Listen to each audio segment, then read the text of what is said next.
بسم اللہ الرحمن الرحیم۔ ناظرین، چیونٹی جب مرتی ہے تو اپنے ساتھیوں کو اپنے مرنے کی اطلاع دیتی ہے، مگر یہ کیسے ہوتا ہے؟ ایک دلچسپ معلومات۔ سائنسدانوں نے دریافت کیا کہ جب کوئی چیونٹی مرتی ہے تو وہ ایک خاص قسم کی خوشبو خارج کرتی ہے جو باقی چیونٹیوں کو فوری طور پر اس کی تدفین کے لیے متحرک کرتی ہے تاکہ دوسری حشرات اس کی طرف متوجہ نہ ہوں۔ جب باقی چیونٹیاں اس خوشبو کو سونگھتی ہیں تو انہیں پتہ چل جاتا ہے کہ ان کی ایک ساتھی چیونٹی مر چکی ہے اور وہ فوراً اسے دفنانے کا عمل شروع کر دیتی ہیں۔ ایک تجربے میں ایک سائنسدان نے ایک زندہ چیونٹی پر اس مخصوص خوشبو کا قطرہ لگایا۔ باقی چیونٹیوں نے فوراً اسے مردہ سمجھ کر دفنانا شروع کر دیا، حالانکہ وہ زندہ تھی، حرکت کر رہی تھی اور مزاحمت بھی کر رہی تھی۔ جیسے ہی اس چیونٹی سے موت کی خوشبو کو ہٹایا گیا، اسے واپس بستی میں رہنے دیا گیا۔ اس خوشبو کو ہمزوزیٹک یا آلیک ایسڈ کہا جاتا ہے۔ جس طرح انسان اپنے مرنے والوں کو دفن کرتا ہے، اسی طرح چیونٹیاں بھی اپنی مردہ ساتھیوں کو دفن کرتی ہیں۔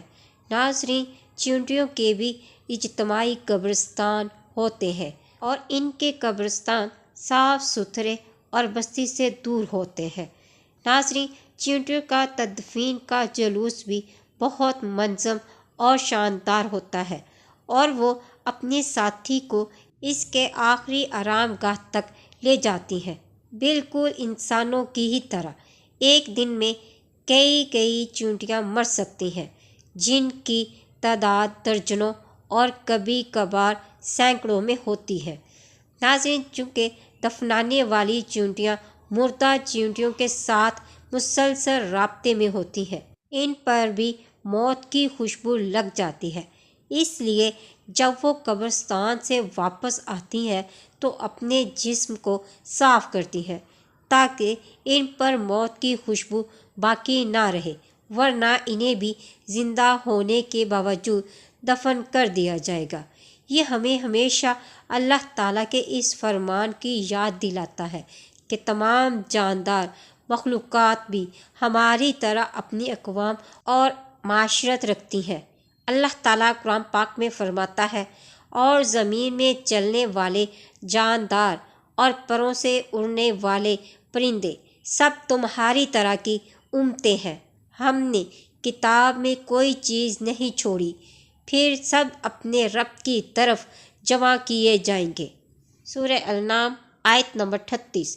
سائنس نے دریافت کیا ہے کہ چیونٹیاں جب اپنے لیے اناج اور بیج اکٹھا کرتی ہیں اور انہیں زمین کے اندر محفوظ کرتی ہیں تو وہ ان کو آدھا توڑ دیتی ہیں، کیونکہ اگر بیج کو آدھا کر دیا جائے تو وہ اگتا نہیں، چاہے اس کے لیے مناسب ماحول ہی کیوں نہ فراہم کیا جائے۔ لیکن انہوں نے حیرت سے دیکھا کہ وہ چیونٹیاں دھنیا کے بیج کو 4 حصوں میں تقسیم کرتی ہیں۔ تحقیق کے بعد انہوں نے یہ جانا کہ دھنیا کا بیج اگر 2 حصوں میں توڑا جائے تو وہ اگ سکتا ہے، لیکن اگر 4 حصوں میں توڑ دیا جائے تو وہ نہیں اگتا۔ سبحان اللہ۔ ناظرین، یہ ہے چیونٹیوں کا علم۔ اب حضرت سلیمان اور چیونٹی کا مختصر سا مگر دلچسپ واقعہ۔ حضرت سلیمان علیہ السلام نے ایک چیونٹی سے پوچھا، تمہاری سال بھر کی خوراک کتنی ہے؟ چیونٹی نے کہا، چاول کے 2 دانے۔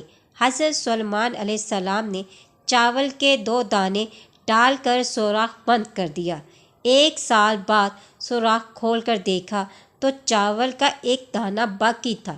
حضرت سلیمان علیہ السلام نے چیونٹی سے کہا، تم نے چاول کا دانہ کیوں بچایا ہوا ہے؟ تو چیونٹی نے کہا، پہلی بات خدا کی تھی، اگر میں 2 دانے کھا بھی لوں گی تو وہ اور دے دے گا، لیکن اس بار میرا رزق انسان کے ہاتھ میں تھا، اس لیے چاول کا دانہ بچا کر رکھا کہ پھر ملے یا نہ ملے۔ میرے رب تیرا علم کتنا عظیم ہے، سبحان اللہ و بحمدہ سبحان العظیم۔ ناظرین، انفارمیشن اچھی لگی ہو تو ویڈیو کو لائک اور شیئر کرنا مت بھولیے گا۔ ملتے ہیں نیکسٹ ویڈیو میں، فی امان اللہ۔